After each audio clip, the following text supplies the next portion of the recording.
जय हिंद साथियों, स्वागत है आपका self study classes Vishwamit Jain YouTube channel में। साथियों, फटाफट से सभी लोग आ जाएं और आज का सेशन जो है वो स्टार्ट हो चुका है। ठीक है, सभी लोग वीडियो को लाइक कर दें, अपने मित्रों तक शेयर कर दें और रोज अपनी रात्रि 9 बजे ये क्लास होती है दोस्तों, और इसी प्रकार से ये क्लास निरंतर चलती रहेगी। ठीक है, अब दोस्तों आप लोग अगर टीजीटी, पीजीटी, नेट एग्जाम या TET exam, HP TET, RPSC या फिर पंजाब मास्टर कैडर एग्जाम की तैयारी कर रहे हैं, यूकेएलटी एग्जाम की तैयारी कर रहे हैं और हिंदी साहित्य का आप चाहते हैं कि सर हमें क्रमबद्ध अध्ययन मिल जाए, क्रमबद्ध अध्ययन का कोर्स मिल जाए, तो आपको सबसे पहले क्या करना है, सेल्फ स्टडी क्लासेस ऐप को डाउनलोड कर लेना है। ठीक है, जब आप सेल्फ स्टडी ऐप को डाउनलोड कर लेते हो साथियों, तो यहां पर आपको कुछ वीडियो फ्री में भी उपलब्ध हैं, कुछ क्लासें फ्री में भी उपलब्ध हैं। तो यहां पर कुछ क्लासें दोस्तों, कुछ क्लासों के लिए, इस कोर्स के लिए आपको पेड करना होगा। कितने रुपए? 1500 रुपए। लेकिन ये 1500 रुपए दोस्तों आपको कितने, 20 दिसंबर तक एक ऑफर चल रहा है 300 रुपए का, यानी कि 20% डिस्काउंट का। तो आपको ये जो कोर्स है वो 1200 रुपए में दोस्तों परचेस करना होगा 20 दिसंबर तक। ठीक है, तो आप 20 दिसंबर तक ये हिंदी साहित्य का कंप्लीट कोर्स 1200 रुपए में परचेस कर सकते हैं। इसमें आपको विस्तृत अध्ययन कराया जाएगा, इसमें आपको ट्रिकी वीडियो मिलेंगे, इसमें आपको ऐप में ही नोट्स पढ़ने को मिलेंगे, इसमें आपको लाइव क्लासें भी मिलेंगी दोस्तों, और साथ ही हर टॉपिक के बाद टेस्ट भी यहां पर आपको मिलने वाला है। ठीक है, तो अभी डाउनलोड करें सेल्फ स्टडी क्लासेस। ये दोस्तों प्ले स्टोर में इस प्रकार से दिखेगा या फिर वीडियो की डिस्क्रिप्शन में भी इस ऐप की लिंक दी है। ठीक है, चलिए तो स्टार्ट करते हैं आज का ये वीडियो दोस्तों। अब हमें यहां पर पढ़ना है, आपसे एक क्वेश्चन पूछा जाता है कि मैं उनका आदर्श नहीं जो व्यथा ना खोल सकेंगे, पूछेगा जग किंतु पिता का नाम ना बोल सकेंगे, जिनका निखिल विश्व में कोई नहीं ना अपना होगा, मन में लिए उमंग जिन्हें चिरकाल कल्पना होगा। उपर्युक्त पंक्तियां दिनकर की किस रचना की हैं, ये बताना है। दिनकर जी की ये पंक्ति हैं, दिनकर जी को आपको पता है ये ओज के कवि कहे जाते हैं, वीर रस के कवि कहे जाते हैं, है ना। सभी लोग बताएंगे। पेड क्लास ऐप में जाकर देखें, डेमो क्लासें वहां पर स्थित हैं, डेमो क्लासें ऐप पर डेमो क्लासें हैं। मैं उनका आदर्श नहीं जो व्यथा ना खोल सकेंगे, पूछेगा जग किंतु पिता का नाम ना बोल सकेंगे, जिनका निखिल विश्व में कोई कहीं ना अपना होगा, मन में लिए उमंग जिन्हें चिरकाल कल्पना होगा। ये बताना है साथियों, सभी लोग बताएंगे। लवली ठाकुर जी, अर्चना जी, मंजू रावत जी, ये किसकी पंक्ति है? तो ये पंक्ति तो दिनकर जी की है, लेकिन ये पंक्ति ली गई है किससे? रश्मि रथी की से ली गई है। कहां से ली गई है? रश्मि रथी से ली गई है। इसमें कहा गया है कि आप पिता का नाम ना बोल सकेंगे, है ना, और दोस्तों मन में लिए उमंग जिन्हें चिरकाल कल्पना होगा। इस प्रकार से कहा गया, बोले आपके जीवन में कोई रश्मि करने वाला नहीं है, कोई उजाला करने वाला नहीं है। क्या करने वाला नहीं है? उजाला करने वाला नहीं है, रश्मि करने वाला नहीं है। कि मैं उनका आदर्श नहीं जो व्यथा ना खोल सकेंगे, पूछेगा जग किंतु पिता का नाम ना बोल सकेंगे। यानी कि इनके जीवन में क्या नहीं है? बोले सर रश्मि नहीं है। तो ये पंक्ति भी कहां से ली जाएगी? रश्मि रथी से। और रश्मि रथी के रचनाकार कौन होंगे? तो बोले सर दिनकर जी होंगे। दिनकर, दिन में रश्मि निकलती है, रश्मि, है ना, तो दिनकर जी की है। कुरुक्षेत्र भी दिनकर जी की है ना। परशुराम की प्रतीक्षा हो या फिर दोस्तों इनकी उर्वशी रचना हो, ये सारी रचनाएं पूछी जाती हैं दिनकर जी की। मैं रथ का टूटा हुआ पहिया हूं, मैं रथ का टूटा हुआ पहिया हूं, लेकिन मुझे फेंको मत। ये किस कवि की पंक्तियां हैं? ये पंक्तियां भी पूछी जाती हैं, सभी लोग बताएंगे। पीजीटी की क्लास ही है प्रीति सिंह जी, है ना, ये पीजीटी के लिए ही है, टीजीटी के लिए ही है, ये उस एग्जाम के लिए है जिसमें हिंदी साहित्य पूछा जाता है। मैं रथ का टूटा हुआ पहिया हूं, लेकिन मुझे फेंको मत, फेंको मत। ये किसने कहा है? ये किसने कहा है? बोले धर्म के अनुसार कार्य करूंगा, कि रथ का पहिया टूट जरूर गया है लेकिन उसको फेंकूंगा नहीं, है ना, उसको फेंकूंगा नहीं। कोई आदमी बूढ़ा हो गया है तो उसको धिक्कारेंगे नहीं, उसको नकारेंगे नहीं, है ना। तो मैं रथ का टूटा हुआ पहिया हूं, लेकिन मुझे फेंको मत। जी बिल्कुल बिल्कुल नहीं फेंकेंगे। बोले मैं अपने धर्म का निर्वहन करूंगा, नहीं फेंकेंगे, भले ही ये रथ का टूटा पहिया है ना, तो नहीं फेंकेंगे। काय का निर्वहन करेंगे? धर्म का करेंगे, धर्म का। तो ये धर्मवीर भारती की ये पंक्ति है। ए नंबर आपका बिल्कुल सही हो जाएगा। मैं रथ का टूटा हुआ लेकिन मुझे फेंको मत, है ना, इसको याद करना। ये पंक्तियां धर्मवीर भारती के टूटा पहिया शीर्षक से लिया गया है। मिलन का मत नाम लो, मिलन का मत नाम लो, मैं विरह में चिर हूं। यह पंक्ति किस रचनाकार की है? मिलन का मत नाम लो, मैं विरह में चिर हूं, यशरथी जी। ये पंक्ति किसकी है? महादेवी वर्मा की, मीराबाई की, सहजोबाई की या फिर सुमित्रा कुमारी चौहान की? ये आपको बतानी है। पुष्पेंद्र जी, शिल्पा, तनु जी, उत्तर 275 का। मिलन का नाम मत लो, बोले मिलन का मत नाम लो, है ना, मैं विरह में चिर हूं, मैं विरह में चिर हूं। यह पंक्ति है, यह पंक्ति है, यह पंक्ति है दोस्तों आधुनिक काल की मीरा महादेवी वर्मा की पंक्ति है। यानी कि आपका उत्तर हो जाएगा ए नंबर। इन्हें आधुनिक काल की मीरा कहा जाता है, महादेवी वर्मा जी को, है ना। छायावाद के 4 आधार स्तंभों में गिना जाता है महादेवी वर्मा जी को। मिलन का मत नाम लो, मैं विरह में चिर हूं, ये पंक्ति जो मानी जाएगी ये महादेवी वर्मा जी की मानी जाएगी। इसको याद रखो। महादेवी वर्मा ने अज्ञात प्रियतम के प्रति प्रणय निवेदन किया, किंतु उनका प्रणय दुख प्रधान है। वे प्रिय से मिलन की कामना नहीं करती, क्योंकि मिलन में तो व्यक्तित्व का ही नाश हो जाता है। प्रस्तुत पंक्तियों के माध्यम से यही दर्शाने का प्रयास कर रही हैं। महादेवी वर्मा को आधुनिक मीरा कहा जाता है दोस्तों, आधुनिक मीरा कहा जाता है। उनके काव्य में विरह की प्रधानता है, जो लौकिक ना होकर अलौकिक है। महादेवी वर्मा के काव्य में रहस्यवादी प्रकृति विद्यमान है, रहस्यवादी प्रकृति विद्यमान है। मैं नीर भरी दुख की बदली, इनकी प्रसिद्ध पंक्ति है जो हमेशा पूछी जाती है। वेरी गुड हिंदी जीवन जी, बहुत बढ़िया। मैं नीर भरी दुख की बदली, ये महादेवी वर्मा जी की पंक्ति मानी जाती है। इसको भी हमें याद रखना है। यहां पर और भी देखते हैं कि माधव हम परिणाम निराशा, ये भी आपको बताना है। माधव हम परिणाम निराशा, सुंदरदास, विद्यापति, सूरदास, रसखान। बोले परिणाम से क्यों निराश हो? बोले परिणाम से क्यों निराश हो? बोले हमें विद्या नहीं मिली। हमें क्या नहीं मिली? विद्या नहीं मिली, इसलिए हम परिणाम निराशा। माधव हम परिणाम निराशा, बोले परिणाम से क्यों निराश हो बच्चे? बोले सर मुझे विद्या नहीं मिली, है ना, विद्या नहीं मिली इसलिए निराश हैं। तो माधव हम परिणाम निराशा, ये पंक्ति भी किसकी हो जाएगी?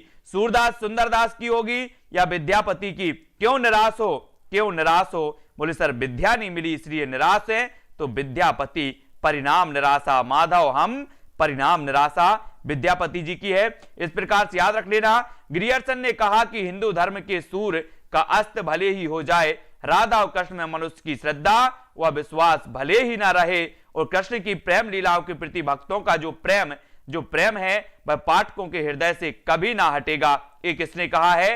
ये ग्रियर्सन साहब ने कहा है। ग्रियर्सन साहब ने, है ना, इसको कहा है। इसको याद रखेंगे। ये पंक्ति पूछी जाती है, माधव हम परिणाम निराशा, रट लेना, याद कर लेना। माधव हम परिणाम निराशा, माधव मतलब श्री कृष्ण को बोलते माधव, बोला माधव हम परिणाम निराशा। बोले बेटा क्यों परिणाम से निराश हो? बोले मुझे क्या नहीं मिली? विद्या नहीं मिली, विद्या, है ना, विद्या नहीं मिली इसलिए निराश है। तो विद्यापति यानी कि आपका सी नंबर बिल्कुल सही है, सी नंबर, ठीक है। यहां पर देखते हैं राष्ट्रगीत में भला कौन वह भारत भाग्य विधाता है, फटा सुतन्ना पहले जिनका गुण हर चरना गाता है। ये बताएंगे ये उपर्युक्त पंक्तियां किसकी हैं, ये बताना है। राष्ट्रगीत में भला कौन वह भारत भाग्य विधाता है, फटा सुतन्ना पहने जिसका गुण हर चरना गाता है, ये बताना है। राष्ट्रगीत में भला कौन वह भारत भाग्य विधाता है, फटा सुतन्ना पहने जिसका गुण हर चरना गाता है। बोले ये क्या है? ये रघुवीर का देश है, ये राम का देश है ना। ये दोस्तों आपको याद करना है कि ये जो पंक्ति है ये रघुवीर सहाय की है। रघुवीर सहाय की राष्ट्रगीत में भला कौन वह भारत भाग्य विधाता है, फटा सुतन्ना पहने जिसका गुण हर चरना गाता है, ये रघुवीर सहाय, है ना। ए नंबर ए आपका बिल्कुल सही हो जाएगा। बोले भारत देश ऐसा देश है जहां पर अनेकों संस्कृति हैं, अनेकों धर्म हैं, सभी धर्म के लोग यहां पर मिलजुल कर रहते हैं, एक दूसरे का सम्मान करते हैं। उपर्युक्त पंक्तियों के रचनाकार रघुवीर सहाय हैं और यह पंक्तियां अधिनायक नामक शीर्षक से है। रघुवीर सहाय दूसरा सप्तक के कवि हैं, दूसरे शतक के कवि हैं। इन्होंने दिनमान का संपादन किया है और तार सप्तक के पेड मेंबर वाले, आज मैंने तार सप्तक का ट्रिक वाला वीडियो भी आपके पेड कोर्स में डाल दिया है, तो ट्रिक वाला वीडियो भी आप देख लेंगे, है ना, देखना है सभी को। अब आगे बढ़ते हैं तो यहां पर आते हैं। यहां पर आपको बताना है अबलो नसानी अब ना नसे हो, अबलो नसानी अब ना नसे हो। ये क्या है दोस्तों, अबलो नसानी अब ना नसे हो, इसके रचयिता कौन है, इसके रचयिता बताना है। बहुत बढ़िया, हिंदी जीवन, रघुवीर सहाय, कुलदीप जी, है ना, विद्या कुशवाहा जी, सभी को आंसर बताना है। यहां पर 279 का उत्तर अबलो नसानी अब ना नसे हो, ये पंक्ति किसकी है? जल्दी से 279 का आंसर सभी लोग चयन करेंगे। और तुलसीदास की पत्नी का नाम था रत्नावली, रत्नावली था। जब रत्नावली ने कहा था तुलसीदास जी, क्या कहा था कि अगर जितना प्रेम आप हमसे करते हो, अगर इतना प्रेम आप हरि से करोगे, भगवान से करोगे, श्री राम से करोगे, तो आप भव सागर से तर जाओगे, है ना। तब तुलसीदास छोड़कर आ जाते हैं, वैराग्य हो जाता है तुलसीदास को, और आ जाते हैं कि चित्रकूट के घाट पे और भई संतन की भीड़, तुलसीदास चंदन घसे तिलक देत रघुवीर, है ना। ऐसे ही तुलसीदास ने कहा कि अबलो नसानी, अभी तक का जो जीवन था वो क्या हो गया, व्यर्थ चला गया, लेकिन अब जो जीवन है वो व्यर्थ नहीं जाएगा। अबलो नसानी अब ना नसे हो, तुलसीदास की पंक्ति है और सी नंबर आपका बिल्कुल सही हो जाएगा। सी नंबर। लोकनायक का कवि इन्हें कहा जाता है दोस्तों, लोक मंगल का कवि इन्हें कहा जाता है, तुलसीदास जी को, इनको भी हमें याद रखना है, ठीक है। 280 का आंसर आपको बताना है। 280 कौन बताएगा? हिंदी मस्ती, लवकुश जी, यशरत्ती जी।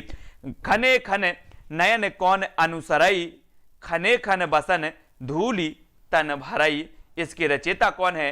280 का सभी लोग बताएंगे। खने खन नयन कौन अनुसरई, खने खन बसन धूली तन भरई। 280 में आपको चयन करना है, ठीक है। उत्तर क्या हो जाएगा? उत्तर बताएंगे सभी लोग, है ना। और पंक्तियां किस कवि की हैं, किस कवि की ये पंक्तियां हैं? तो बोले खने खन नयन कौन अनुसरई, खने खन बसन धूल तन भरई, धूल तन भरई। तो ये आपको पता है, ये विद्यापति की, ये विद्यापति की है ना, ये विद्यापति की है। दोस्तों जब हम पढ़ने जाते थे तो क्या होते थे, जो छोटे छोटे बच्चे थे, हम लोग भी छोटे छोटे बच्चे थे, और धूल में खेलते थे, धूल में एक दूसरे के तन में धूल भर देते थे, भर देते नहीं, अपन क्या बोलते थे कि मासा मारे धम्म धम्म और विद्या आवे छम छम, है ना। तो धूल तन परई, जब बोले सर हम विद्या प्राप्त करने जाते थे, विद्या प्राप्त जब हम छोटे छोटे थे तो हम एक दूसरे के धूल तन भरई, है ना। कब? विद्या प्राप्त है, इसलिए थोड़ा सा इसमें मेल जोल करके इसको याद करना है। खने खन नयन कौन अनुसरई, खने खन बसन धूल तन भरई। बोले धूल कब भरते थे, धूल कब भरते थे तन में? तो आपका जो बिल्कुल सही हो जाएगा वो हो जाएगा क्या? विद्यापति, विद्यापति, यानी ए नंबर आपका बिल्कुल सही हो जाएगा। फिर यहां पर आते हैं दोस्तों, अब यहां पर हमें पढ़ना है कि विद्यापति द्वारा रचित पदावली की सरसता को लक्षित कर लोक हृदय और पंडित समाज ने इन्हें अभिनय जयदेव, मैथिल कोकिल, नव कवि शेखर आदि उपाधियों से विभूषित किया, है ना। विद्यापति ने दोस्तों सेव सर्व स्वसार, है ना, सेव सर्वस्व सार, गंगा वाक्यावली, भू परिक्रमा, पुरुष परीक्षा आदि संस्कृत ग्रंथों की रचना भी की है ना। ये भी याद रख लेना, इन्होंने कुल मिला के 16 ग्रंथों की रचना की है, 2 अभट्ट में, 1 मैथिली में दोस्तों, बाकी संस्कृत में इन्होंने रचना की है। फिर कीर्ति पताका के रचनाकार कौन है? 281 दोस्तों आपको पता होगा कि जो कीर्ति पताका रचना है, कीर्ति पताका ये अभट्ट में लिखी गई, मैथिल कोकिल भी इन्हें कहा जाता है। बहुत बढ़िया रेखा बोरा जी, है ना। अब बताना है कीर्ति पताका के रचनाकार कौन है? बोले सर एक कीर्ति पताका जो रचना है, ये कीर्ति पताका जो रचना है ये तो अभट्ट में लिखी गई, अभट्ट में लिखी गई। और बोले पद लता पताका, पद लता पताका ये विद्यापति की रचना है। पदावली मैथिली में, लता पताका, लता पताका अभट्ट में है, लता और पताका अभट्ट में है, अभट्ट में है। तो उत्तर हो जाएगा विद्यापति, कीर्ति पताका विद्यापति, विद्यापति याद रख लेना। बोले सर जिसमें विद्या होगी, जिसमें विद्या होगी उसकी पताका फहराएगी, जिसमें विद्या होगी उसकी पताका फहराएगी और जिसमें नहीं होगी उसकी नहीं फहराएगी, है ना। जिसमें विद्या होती है उनकी क्या होती है, पताका फहराती है, उनको उनका यश होता है ना। अब यहां पर बताना है, देसिल बैना सब जन मिठा ते तेसन जपओ अब हट्टा। ये 282 का मैंने कई बार आपको बताया है। बोले सर यहां पर आया मिठा, बोले मिठा को पकड़ लो, मिठा को पकड़ लो। मिठा मिठा बोल थारो काए बिगेड़े, काए बिगेड़े थारो काए बिगेड़े, है ना। ये बिल्कुल सही हिंदी जीवन जी कीर्ति लता को कहानी कहा है विद्यापति में। अब ये मिठा आया, मिठा, और मिठा को पढ़ लिया। बोले सर मिठा मिठा तो वही बोलते हैं, मिठा मिठा तो वही बोलते हैं जिसमें विद्या होती है, और जिसमें विद्या नहीं होती वो मिठा मिठा नहीं बोलते, कर्कश बोलते हैं, कड़वा बोलते हैं। तो किस कौन बोलता है मिठा मिठा? बोले सर देसिल बैना सब जन मिठा ते तेसन जपो अभट्टा। ये मिठा मिठा शब्द आ गया, और मिठा बोलते हैं वही जिसमें विद्या होती है। तो ये पंक्ति भी किसकी हो जाएगी, विद्यापति की, यानी बी नंबर आपका बिल्कुल सही हो जाएगा। बी में आपने टिक किया और एक गाना आ गया, मिठा मिठा बोल थारो काए बिगेड़े, है ना। अब यहां पर बताना है कि लोग तो लागत कवित्त बनावत, लोगन कवित्त की वो खेल करी जानो है, लोगन कवित्त की वो खेल कर जानो है। एक वो भी है, लोग तो लागे कवित्त बनावत, है ना, मोहि तो मोरो कवित्त बनावत, इस प्रकार से एक पंक्ति वो भी है। लेकिन लोगन कवित्त की वो खेल करी जानो है, इस पंक्ति के रचयिता कौन है? ठाकुर, चिंतामणि भिखारीदास या फिर द्विजदेव। लोगन कवित्त की वो खेल करी जानो है, खेल करी जानो है, इसकी ये पंक्ति किसकी है? ये पंक्ति किसकी है? लोगन कवित्त की वो खेल करी जानो है, ये पंक्ति है, ये पंक्ति है दोस्तों किसकी? ठाकुर की, ठाकुर की है। यानी ये नंबर बहुत बढ़िया आंसर, ये बहुत राइट आंसर आप लोगों ने लगाया है ना। तो इसको ये नंबर आपका बिल्कुल सही होगा।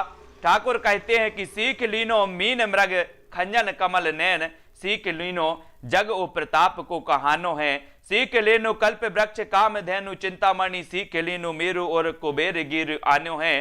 ठाकुर कहत या की बड़ी है कठिन बात, या को कहीं या को नहीं भूल कहूं बाधियत बानो है, डेल से बनाए आए मिलत सभा के बीचे, लोगन कवित्त की वो खेल करी जानो है।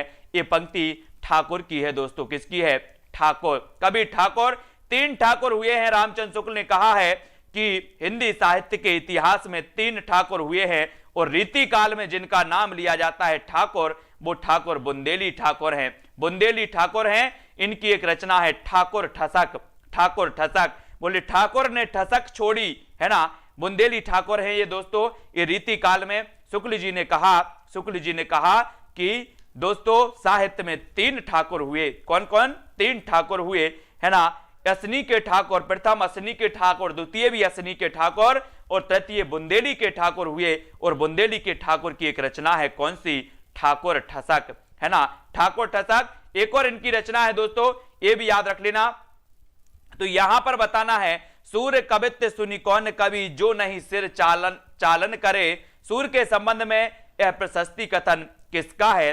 सूर्य कवित्त सुनी कौन कवि, जो नहीं सिर चालन करे, ये बताएंगे। ये किसकी है? ये किसकी है? जल्दी से बता देना है। बोले सर नहीं सिर चालन करे, नहीं सिर चालन करे। तो ये सूर्य कवित्त सुनी कौन कवि, जो नहीं सिर चालन करे, इसके रचनाकार कौन है? इसके रचनाकार हैं 284। वेरी गुड आंसर, नाभादास, यानी डी नंबर आपका बिल्कुल सही टिक किया है। बोले सर जब भी नाभादास का नाम लो, इनकी एक रचना बता देना। कौन सी मैंने बोला? बोले सर भक्तमाल बता देना, भक्तमाल, है ना। नाभादास के गुरु का नाम क्या था? नाभादास के गुरु का नाम था दोस्तों अग्रदास। अग्रदास ये याद रख लेना, नाभादास की भक्तमाल, है ना, याद रखो। और यहां पर आते हैं कि सूरदास के संबंध में नाभादास ने लिखा है कि सूर्य कवित्त सुनी कौन कवि, जो नहीं सिर चालन करे, है ना। ये दोस्तों नाभादास जी की पंक्ति है, इनको याद रखेंगे। और इनकी जो भक्तमाल है, ये दोस्तों जीवनी ग्रंथ माना जाता है, मतलब इसमें कवियों के जीवन वृत्त दिए गए हैं नाभादास की भक्तमाल में। और ये हिंदी साहित्य के लेखन स्रोत में इस रचना को अग्रणी रखा जाता है, आगे रखा जाता है। मतलब जब हिंदी साहित्य का इतिहास लिखा गया, हिंदी साहित्य का इतिहास लिखा गया दोस्तों, तो वो किस आधार पर लिखा गया, है ना। आचार्यों ने कौन सी पुस्तकों का सहारा लिया जब ये हिंदी साहित्य लिखा गया? तो बोले सर भक्तमाल का लिया, 252 वैष्णव का लिया, है ना, 84 वैष्णव की वार्ता का लिया। इन सभी को क्या माना जाता है? हिंदी साहित्य के लेखन स्रोत माने जाते हैं और भक्तमाल को भी माना जाता है। भाषा निबंध मति मंजुल मात नेति किस कवि द्वारा रचित इस श्लोक का अंश है? भाषा निबंध मति मंजुल मात नेति मात नोति, ये पंक्ति बताना है, श्लोक बताना है, एक किसका है? एक किसका है दोस्तों? भाषा निबंध मति मंजुल मात नोति। सभी लोग आंसर बताएंगे। वीडियो को सभी लोग लाइक कर देना। जिन भी साथियों ने दोस्तों अभी तक कोर्स को परचेस नहीं किया है, वो कोर्स को परचेस करना। हिंदी साहित्य को मस्ती से पढ़ना है, हिंदी साहित्य को रटकर नहीं पढ़ना। अगर ऐसे ही पढ़ पढ़ के याद करना है तो दोस्तों जुड़ जाइए सेल्फ स्टडी क्लासेस ऐप के माध्यम से। आप तैयारी करें हिंदी साहित्य की बढ़िया तरीके से। और ये तुलसीदास की पंक्ति है, यानी सी नंबर आपका बिल्कुल सही हो जाएगा। सी आपने चयन किया। तुलसी ने अपने साहित्य को स्वांतः सुखाय कहा है, स्वांतः सुखाय कहा है। वे लिखते हैं कि स्वांतः सुखाय तुलसी रघुनाथ गाथा, भाषा निबंध मति मंजुल मात नोति। मात नोति ये पंक्ति, ये श्लोक माना जाता है तुलसीदास का, और उन्होंने अपने साहित्य को स्वांतः सुखाय कहा है। ये भी याद रखना है। फिर आपको बताना है कि पायो जी मैंने राम रतन धन पायो, है ना, पायो जी मैंने राम रतन धन पायो। बोले सर फिल्म तो देखने गए थे राम रतन, है ना, लेकिन ये पंक्ति पता नहीं थी कि ये पंक्ति किसकी है। पायो जी मैंने राम रतन धन पायो, ये पंक्ति किसकी है? सूरदास की, मीराबाई, कुंभन दास या फिर तुलसी की? ये बताना है। 286 का आंसर सभी लोग बताएंगे। 286 सभी को बताना है ना, अंजू रानी जी। और उत्तर आपका हो जाएगा, वो हो जाएगा मीराबाई। पायो जी मैंने राम रतन धन पायो, ये पंक्ति मीराबाई की है और सी नंबर आपका बिल्कुल सही हो जाता है मीराबाई की। ठीक है, प्रस्तुत पद की रचयिता मीराबाई। इनके प्रमुख संग्रह हैं बरसी, बरसी नहीं है नरसी जी का मायरा है, नरसी जी का मायरा, गीत गोविंद की टीका, राग गोविंद बिल्कुल सही है, राग सोरठ, है ना, राग सोरठ इनको याद रख लेना। गीत गोविंद की टीका, राग गोविंद, है ना, राग सोरठ, और नरसी जी का मायरा, नरसी जी का मायरा है इनकी एक रचना। ठीक है, प्रेम को पंत कराल महातरबारी की धार पे धावनो है, ये पंक्ति बताना है दोस्तों। जब रीतिकाल पढ़ो तो मस्ती से पढ़ लेना। बोले सर मस्ती से कैसे पढ़ेंगे? मैंने कहा घनानंद को पढ़ लेना पहले, फिर रीतिकाल को स्टार्ट कर लेना, मस्ती आ जाएगी, है ना। और मस्ती से पढ़ना है। आपको पता है कि प्रेम के पीर कहे जाते हैं कौन? घनानंद, है ना। रीति मुक्त काव्यधारा के श्रेष्ठ कवि दोस्तों घनानंद जी हैं। और घनानंद की जो ब्रज भाषा थी, ब्रज भाषा में जितनी पकड़ घनानंद की थी, आचार्य शुक्ल ने कहा है कि ऐसी पकड़ किसी की नहीं थी जो घनानंद की ब्रज भाषा में थी। घनानंद को प्रेम की पीर का कवि, स्वच्छंद काव्यधारा का कवि इन्होंने कहा है ना, मुक्ति रीति मुक्त काव्यधारा का कवि कहा है, ये भी याद रख लेना। घनानंद हैं, बोधा हैं, ठाकुर हैं, दुजदेव हैं। दुजदेव को रीतिबद्ध और रीति मुक्त दोनों माना जाता है दोस्तों। इन्होंने रीतिबद्ध काव्यधाराओं से संबंधित रचनाएं भी लिखी हैं और रीति मुक्त काव्यधाराएं। अगर आपसे कभी पूछा जाए निम्न में से बताइए रीति मुक्त और रीति बद्ध काव्यधारा का कवि कौन है, तो आप बता देना द्विजदेव। कौन है? द्विजदेव। प्रेम को पंत कराल महातरवारी की धार पे धावनो है, इस पंक्ति के रचयिता कौन है? तब आपने बताया कि ये पंक्ति किसकी है। सभी लोग बताएंगे ये आलम की है, घनानंद की है, बोधा की है या फिर मतीराम की है। तो यहां पर ये पंक्ति मानी जाती है दोस्तों बोधा की। बोधा यानी डी नंबर, ये घनानंद की नहीं है। उपर्युक्त रचयिता बोधा इसमें प्रेम के निर्वाह पक्ष पर सहज भाषा में बड़े प्रभावकारी भाव प्रस्तुत किए। और ब्रहबारिश और इसके नाम इनकी दो कृतियां हैं। बोधा का वास्तविक नाम था बुद्धिसेन और इन्होंने पन्ना दरबार की सुजान नामक, सुजान नहीं सुभान नामक बेस्या से ब्रह में बारिश लिखी थी। इस पंक्ति को दोस्तों प्रेम को पंत कराल महातरवारी की धावर, इसमें डाउट है, ये घनानंद की होनी चाहिए। यहां पर बोधा दिया है, इसको मैं अभी बता रहा हूं आप लोगों के लिए, फिलहाल यहां पर बताना है ब्रहबारिश किसकी रचना है। सभी लोग चयन करेंगे प्रश्न क्रमांक 288 का। 288 का सभी लोग बताएंगे इसका उत्तर क्या हो जाएगा। सभी लोग चयन करके बताएंगे इसका आंसर क्या है।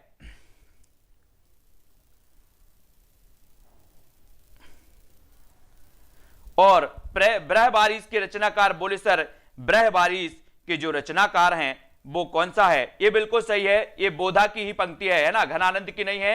ये किसकी है? बोधा की है।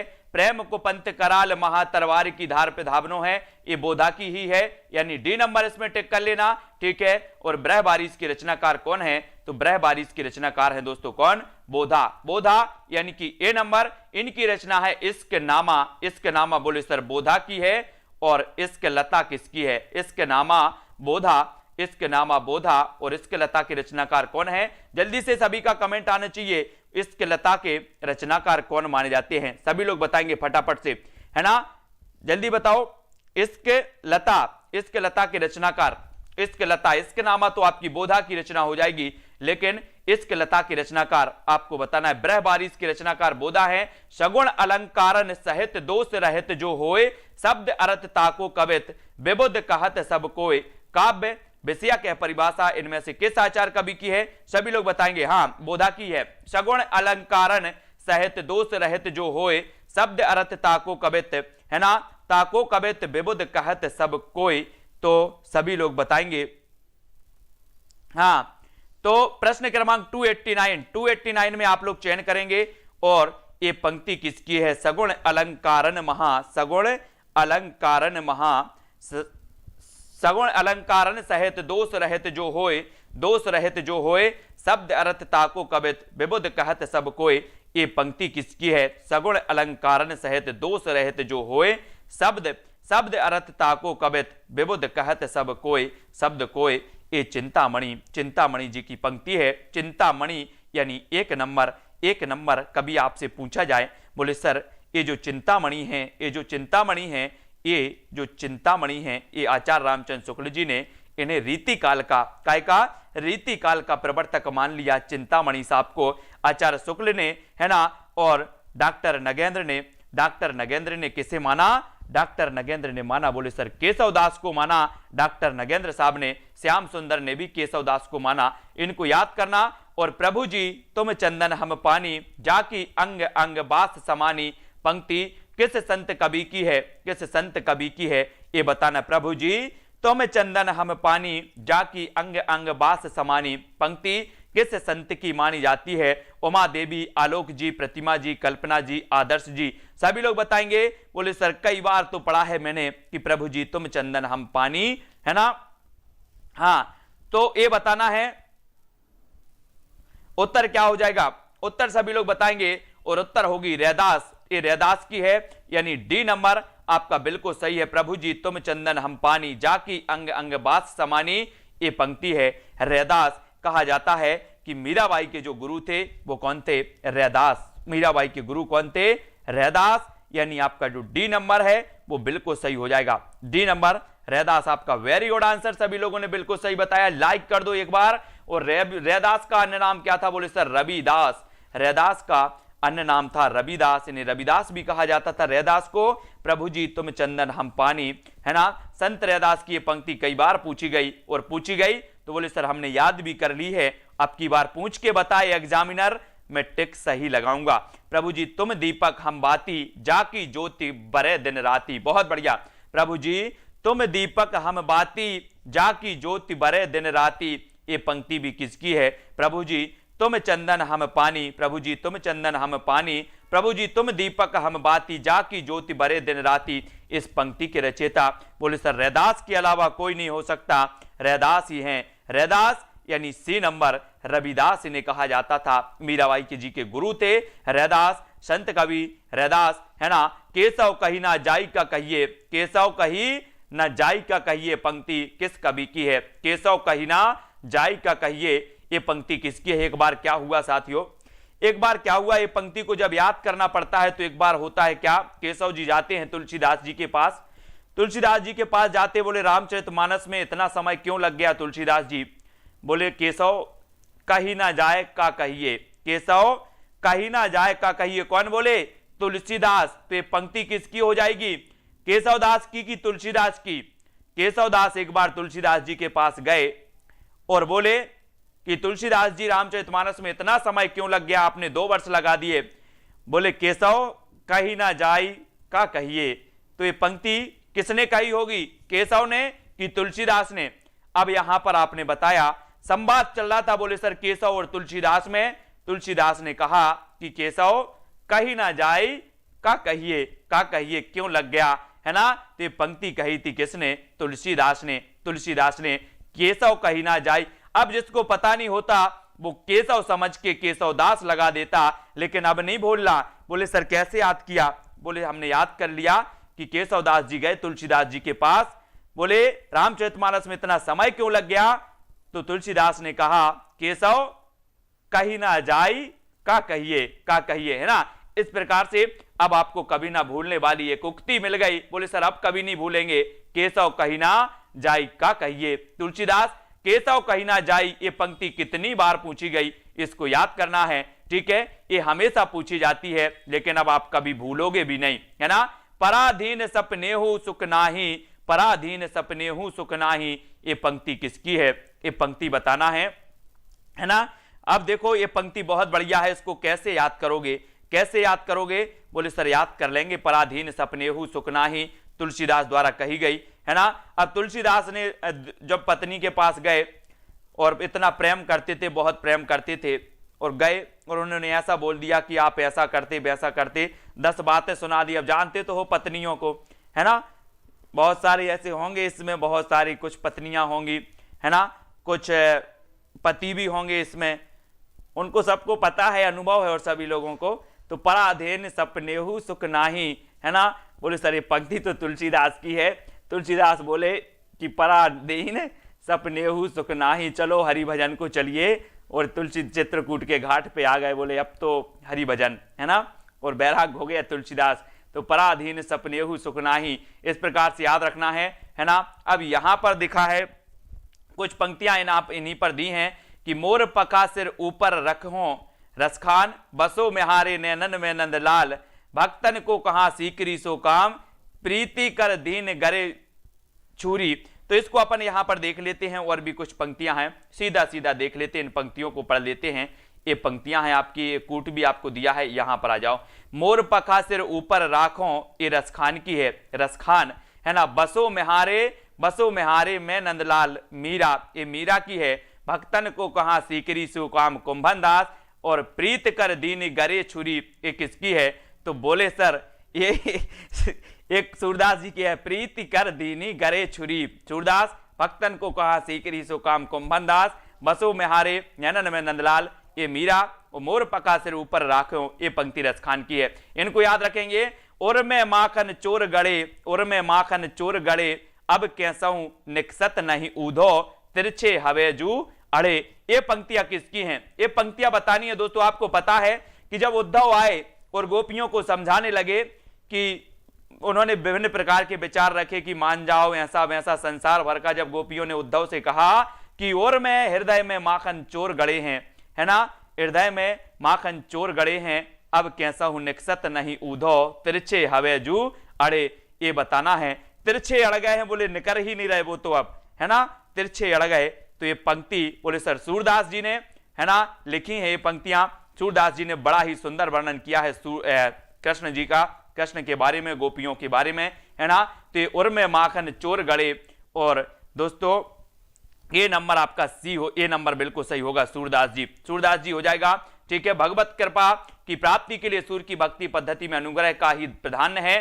ज्ञान योग कर्म यहां तक की उपासना भी निरर्थक समझी जाती है। उन्होंने भगवत दास शक्ति के 11 रूपों का वर्णन किया, इनको याद रखेंगे, है ना, इनको याद रखना है हमें श्री कृष्ण जी का। यहां पर आते हैं, अब यहां पर दोस्तों अपना क्या आ जाता है, काव्य शास्त्र। काव्य शास्त्र के बड़े लोग बोलते थे सर काव्य शास्त्र पढ़ना है, काव्य शास्त्र अपन को पढ़ना है। अच्छा अब सभी लोग बता देना फटाफट से, आज की क्लास तो अपनी 35 मिनट की हो गई है, बाकी सभी लोगों को मजा आया पंक्तियों पढ़ने में कि नहीं आया, बोले सर आज की पंक्तियां बहुत मजा आया, कुछ पंक्तियां याद हो गई 5% वाली, है ना, कुछ पंक्तियां याद हो जाएंगी। इसी प्रकार से रट्टा ना मार अपना सेशन चलता है, रट्टा ना मार, है ना, रट्टा ना मार, मस्ती से पढ़ो, मस्ती से याद हो जाएगा।